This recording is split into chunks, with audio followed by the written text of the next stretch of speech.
At my welcome home party, my boyfriend, Ethan Carter, promised to text if he was running late. My friends around me chuckled, teasing, "Bet Ethan's planning some big surprise for you? That diamond engagement ring he gave you says it all. He spares no expense for you." I smiled, my heart only longing for the moment I could fall into his arms again.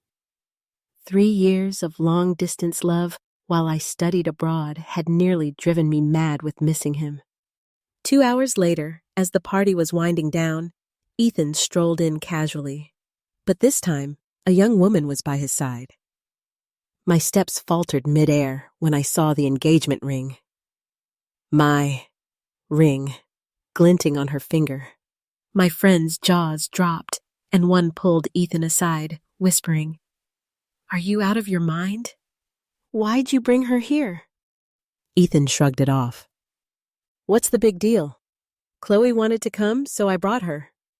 His eyes flickered with unease when he noticed my gaze on the ring, but he brushed it off. "You never wore that ring at home, so I let Chloe try it on for fun." "You don't mind, right, Sarah?" I froze. That ring. Ethan used to lose his temper if anyone even touched it. Now, staring at the man before me, he felt like a stranger.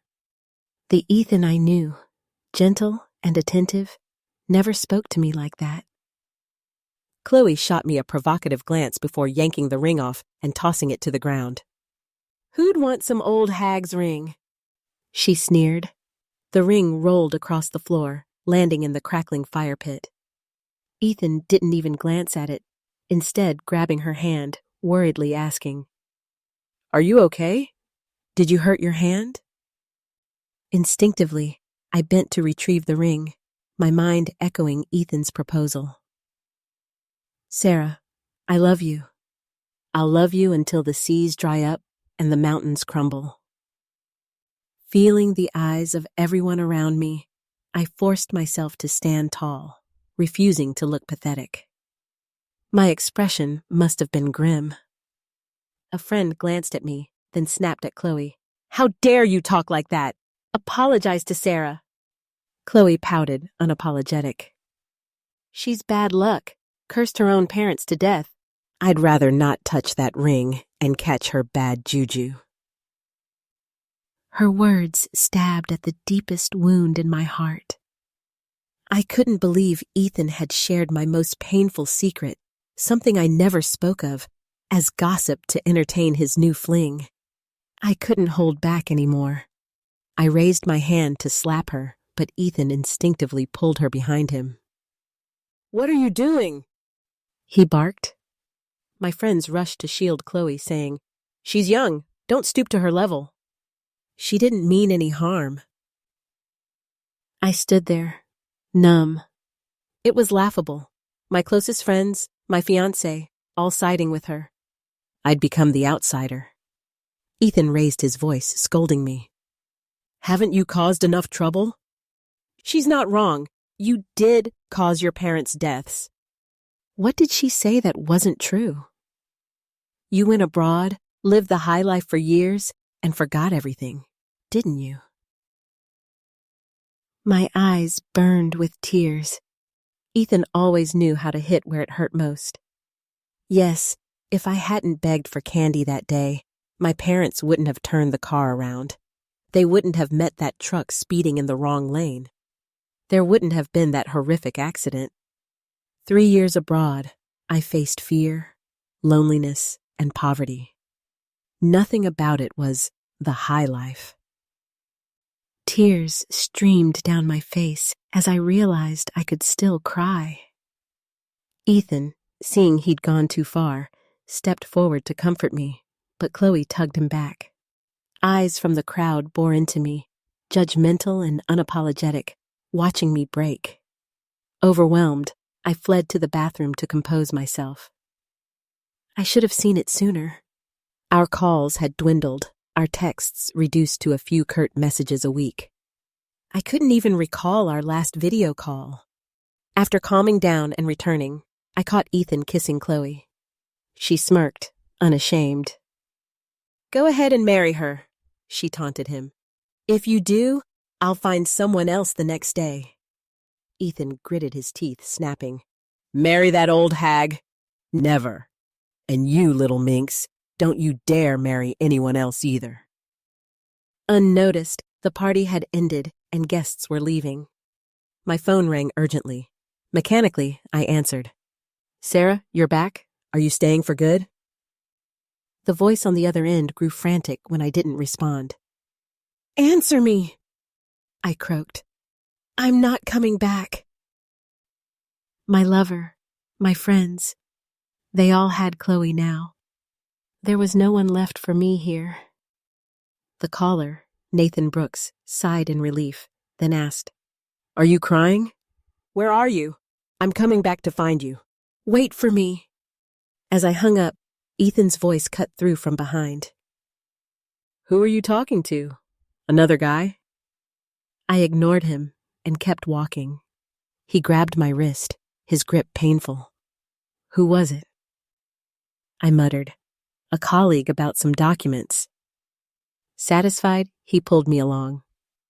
Let's go. My parents are waiting at home. I noticed Chloe was gone. My father and Ethan's were old army buddies. After my dad passed, I lived with the Carters. Out of duty, I agreed to visit. In Ethan's car, I saw the passenger seat had a cushion with Chloe's throne embroidered on it, her name plastered everywhere. Hesitating, I moved to sit in the back, but Ethan stopped me. Don't sit there. Chloe's picky. She doesn't like anyone in her seat. He remembered Chloe's quirks, but forgot I got carsick unless I sat up front. Wordlessly, I opened the back door and saw a set of red lingerie sprawled across the seat. In the 2 hours I'd waited, they'd been tangled up together in this car. What a cruel joke. At the Carters' house, Ethan's parents were thrilled to see me. After some catching up, his mom showed me wedding invitations. Sarah, look at these. I've been picking them out for your wedding with Ethan. I tried to protest, but Ethan cut in, lounging on the sofa. Mom, you pick. Sarah's tired from her trip. Was he serious about marrying me? What about Chloe? His parents laughed, teasing. This guy's head over heels for you. He used to fly out to see you all the time. Ethan looked uneasy, quickly changing the subject. Something felt off. I texted my friend, Mia, asking her to check Ethan's social media for the past 3 years. She replied, Nothing much. Why? Doubting, I asked others. Same answer. I almost believed it until I remembered an old secondary account. Logging in, I opened Ethan's profile and was flooded with posts, selfies of him and Chloe traveling the world together. For 3 years, while I begged him to visit, he claimed he was busy. He had time to globetrot with Chloe, but not a single day to see me, though I was just in the next country. When I got accepted to my PhD program, I hesitated due to finances. The Carters, well off, supported me and entrusted Ethan to send tuition and living expenses. At first, I lived comfortably, but months in, the money stopped coming. I worked multiple jobs to cover tuition, renting a rundown room in a sketchy area surrounded by menacing men who leered at me. Nights were terrifying. I locked every door and window, barricading myself in. Some nights, drunken men banged on my door, yelling. I'd call Ethan, panicked, and he'd say, Baby, I'm swamped at work. Hang in there till morning. I'd curl up, trembling, waiting for dawn, checking his post from one of those nights I found. Girls are such a hassle. Chloe's scared of thunder. Took forever to calm her down. Below, my friends, including Mia, commented, joking about Chloe's fears and warning him to hide the post from me. Everyone knew, except me. While I slaved away to survive, Ethan turned my friends into Chloe's allies, leaving me isolated. Ethan's mom, thinking I looked tired, told him to take me home. Like a zombie, I followed. Seeing his car brought back the memory of the lingerie. I yanked my hand free. Get lost. I'm not riding with you. Ethan frowned, trying to stay calm. How'll you get home then? I didn't answer, stumbling away. I walked for hours in the dark, my feet blistered as Ethan trailed slowly in his car. We'd bought a house in the suburbs for peace, but now it felt like a prison. At home, Ethan snapped. What's your problem now? Studying abroad made you impossible. I didn't respond, scanning the house. My study was now a nail salon filled with Chloe's cosmetics. My toothbrush had her name on it. Our home was hers now. Exhausted, I entered the guest room, hoping for rest, but froze. Chloe was there, wearing my mother's wedding dress, the only keepsake I had left. She'd cut the fabric, torn off the pearls. It was too small for her, the seams splitting. She smirked, deliberately tugging until it ripped further. Thunder roared outside. I flinched, haunted by the memory of losing my mom. I grabbed a vase and smashed it, screaming, "Who let you touch that dress? Take it off!" Chloe cowered behind Ethan, smirking. I swung my bag at her, sobbing, "Take it off!" Ethan slapped me hard. "Enough! This is my house. If you want to act crazy, get out. It's just a torn dress. Are you that broke?" I collapsed, deflated. He'd once said, "Sarah, this is our home. Decorate it however you want." Now it was his house, and I was the intruder.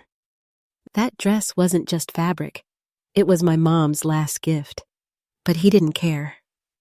He dragged me outside, shoving me into the night. "Go cool off and come back when you're done." The door slammed. Thunder roared, lightning flashing. Memories of that fateful night overwhelmed me. I pounded on the door, begging, "Ethan, let me in. I'm scared." My fear of storms, born from that lonely, terrifying night abroad, consumed me. But he laughed with Chloe inside, sneering. "What act is this? You're not afraid of thunder?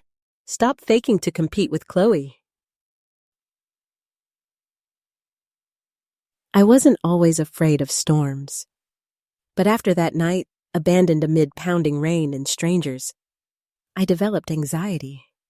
Ethan never opened the door. In my haze, I saw a younger Ethan, the boy who'd smashed a lock to free me from a storage room, carrying me to safety. But when I came to, I was on another man's back. Nathan. "Look closely," he growled. "I'm not Ethan." The boy I'd idolized was gone. A car screeched behind us. Ethan charged, punching Nathan. "How dare you touch my girlfriend!" Nathan set me down, and the two men fought. Ethan roared, listing our shared history. 10 years of friendship, 5 of love, how I'd cared for him. "What do you have to compare?" He spat at Nathan, then, turning to me. "You went abroad and lost all your softness. You disappointed me." Nathan paused, looking at me with pity. If she was still soft after 3 years abroad, she'd have been crushed. Ethan faltered. "What do you mean?" Nathan sneered. "She worked 3 jobs daily, lived in a slum surrounded by criminals. If she hadn't toughened up, she'd have been destroyed.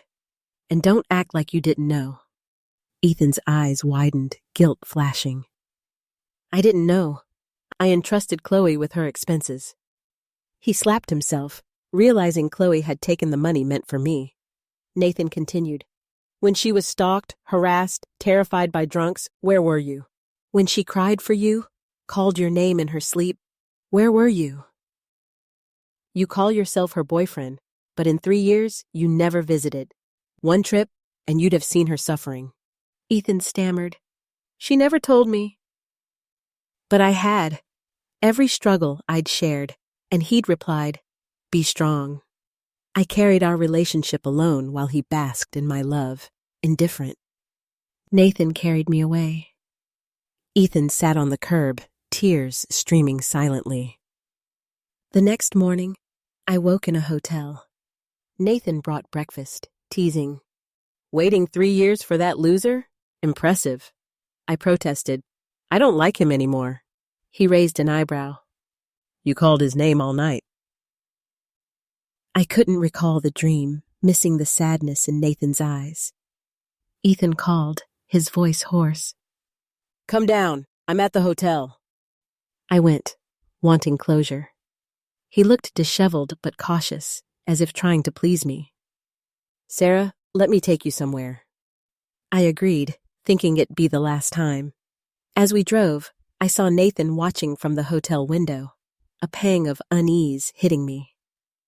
We arrived at a lavish downtown villa, music blaring, lights dazzling. Chloe and her friends were partying. I felt like an intruder. Chloe marched up, sneering. Get out, old lady. This is my house. My so-called friends stayed silent. Then Ethan slapped Chloe. Her friends rushed to her, blaming me. Sarah, how could you make him hit her? You're awful! I stood, stunned. 3 years ago, they'd cried at the airport, promising to wait. Now, I was the villain. Ethan slammed a chair down, roaring. Are you all insane?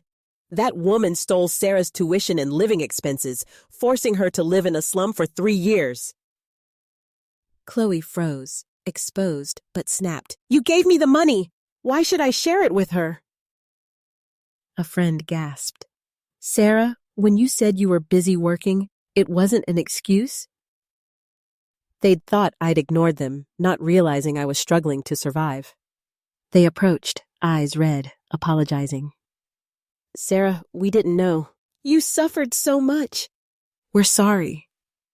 I stepped back, keeping my distance. Ethan grabbed Chloe, yelling, Apologize or I'll ruin you. I stopped him, calm. Stop pretending. His neglect had caused my suffering, yet he blamed Chloe to ease his guilt. Handing her my money was proof he never cared. I left, ignoring Ethan's shouts. Back at the hotel, Nathan was gone, leaving a message. I'm leaving. Happy wedding. A billboard outside flashed. Congratulations to Sarah and Ethan's wedding, October 31st. His parents had planned it, and Ethan had chosen the date. I clenched my fists. I wouldn't marry him. With less than a month, I began preparing to emigrate. Ethan and my friends tried contacting me, but I ignored them. Apologies flooded my phone, but I dismissed them. Ethan, fearing I'd flee, sent his parents to bring me to their home. Bound by their kindness over the years, I went.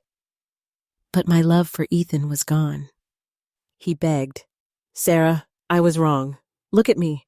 I'll make Chloe leave the city. I snapped. Was your affair her fault too? He fell silent, then mumbled. Long distance is hard.